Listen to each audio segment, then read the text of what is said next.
It was an American bombing of an Afghan hospital that killed dozens last year. Today, the Pentagon released a 3,000-page-long inquiry into the attack and the major mistakes that led to it. Sreenivasan has the story. The Pentagon laid out the key findings of its full investigation today, as well as the fallout affecting 16 service members. Head of U.S. Central Command, General Joseph Votel. The investigation concluded that certain personnel failed to comply with the rules of engagement and the law of armed conflict. The bombing of the Doctors Without Borders hospital last October in Kunduz, Afghanistan, killed 42 people. Of the 16 service members who were punished, one was a two-star general, and some were special ops forces. They face administrative actions, but Votel maintained they did not commit a war crime. The label war crimes is typically reserved for intentional acts, intentionally targeting civilians or intentionally targeting protected objects or locations. The investigation found that the incident resulted from a combination of unintentional human errors, process errors, and equipment failures, and that none of the personnel knew they were striking a hospital. Even though they didn't know they were hitting a hospital, the investigation found they made multiple fundamental and fatal errors. For example, the AC-130 gunship's targeting system became misaligned after its crew attempted to avoid fire over Kunduz. That resulted in their target appearing as an empty field instead of a building filled with Taliban fighters firing on Afghan troops. The crew then switched its focus to the hospital, thinking it was the original target based on descriptions relayed from special forces on the ground. So the aircraft is looking at one location, the ground force is thinking they're looking at another location. There's no way to visually confirm that back and forth between them, and their discussions, as you look at the transcripts, don't add clarity to that. Officials from Doctors Without Borders called it an insufficient explanation. In a statement, the group's president wrote, "Today's briefing amounts to an admission of an uncontrolled military operation in a densely populated urban area, during which U.S. forces failed to follow the basic laws of war." The organization pressed for an independent investigation. They pulled out of Kunduz entirely after the attack in October. For more on the military's investigation and the mistakes that were made, we turn to veteran Pentagon correspondent Jamie McIntyre. He's now with the Washington Examiner and an occasional special correspondent for the NewsHour.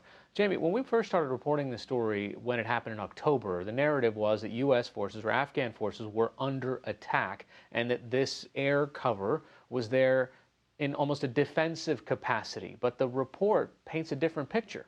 That's right. This is a really important point, Harry, because unlike in Iraq, where U.S. airstrikes are routinely helping forces on the ground conduct offensive operations, in Afghanistan, that's not supposed to be the case. Combat officially ended in Afghanistan at the end of 2014, so U.S. airstrikes are limited to just 3 very specific instances: protecting U.S. troops on the ground, going after remnants of al-Qaeda, and protecting Afghan forces if they're in danger of being overrun and slaughtered. Now, the commander on the ground said he did this because his forces were under fire. But what the report shows is that they were nowhere near this building. They weren't taking fire. In fact, he called in the airstrike in order to help the Afghan forces who were going to launch a raid on this government building while the Taliban was held up. So this tragic accident, which has a whole series of factors involved, never would have happened if the commander on the ground had not exceeded his authority in calling in that airstrike, which was essentially to soften up the target so Afghan forces could mount an offensive. That's not something U.S. troops supposedly were doing. All right, so let's talk about the series of errors that led to this tragedy. First, the Doctors Without Borders has said, listen, we tell everyone in the battle theater exactly where our locations are. The military has this list, but it looks like this flight took off without that list to begin with. Yeah, there's no question that this was a protected site that was not supposed to be hit. It was on a no-strike list. But as in any accident or mishap like this, there's a whole series of things that go wrong. You interrupt that chain at any point, the bad thing doesn't happen. And this one started when the AC-130 gunship took off in what it thought was an emergency mission to go help some U.S. troops on the ground. Turned out they didn't have to. They were on their way back. Because of that, they took off early, did not have the no-strike list loaded into their plane. They also were then threatened by a shoulder-fired missile from the ground that caused them to divert their course, their radio antenna and satellite radio didn't work, so they couldn't get updated information. As you said in your report, when they came back, they were at a different angle. The targeting system pointed them to an empty field, and then they made the really fatal mistake, and that was to try to identify the target visually on the ground based on the description that they had, and they simply confused the hospital building for this government compound that was about a quarter mile away. And you know, once they thought that was the target, they were convinced, they were locked onto it, and they began really withering fire from the air that lasted almost a half an hour. And this is based off of a description they're getting from someone who's on the ground, not next to the hospital or next to where the fighting allegedly was happening, but several kilometers away. Yeah, they were 9 kilometers away, and that's another violation. You know, normally you have to have eyes on the target. There's somebody on the ground called a JTAC, Joint Tactical Air Controller, essentially a spotter who's spotting the target. They're supposed to have eyes on the target. What the report found was nobody had eyes on the target, not the Afghans, not the Americans, and of course the crew of the plane didn't either. And this, by the way, is a very fearsome weapon, this AC-130 gunship. It's a modified AC-130, C-130 aircraft with a series of cannons out the left side. It circles the target and just rains shells down on the target. It can really do damage to a target, and that's what happened here.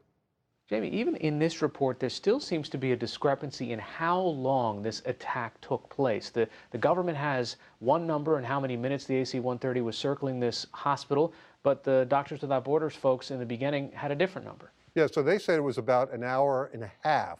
And by the way, they were making desperate calls to the U.S. military headquarters saying, look, we're being attacked, you know, call off that plane. The Pentagon today admitted that those calls, as you might expect, went through some layers of bureaucracy before the message was passed to ground commanders. According to the Pentagon's investigation, once they determined that was happening, the information was relayed to the plane crew and they stopped shooting. But again, as you mentioned, there's a discrepancy about that. And Doctors Without Borders has put out their own investigation, their own account of what happened based on the eyewitness reports of the people on the ground. And really, it's just a horrific description of this very, very terrible tragedy that happened in the very early morning hours of the day. Finally, let's talk about what's happening to these individuals. There were no criminal charges here.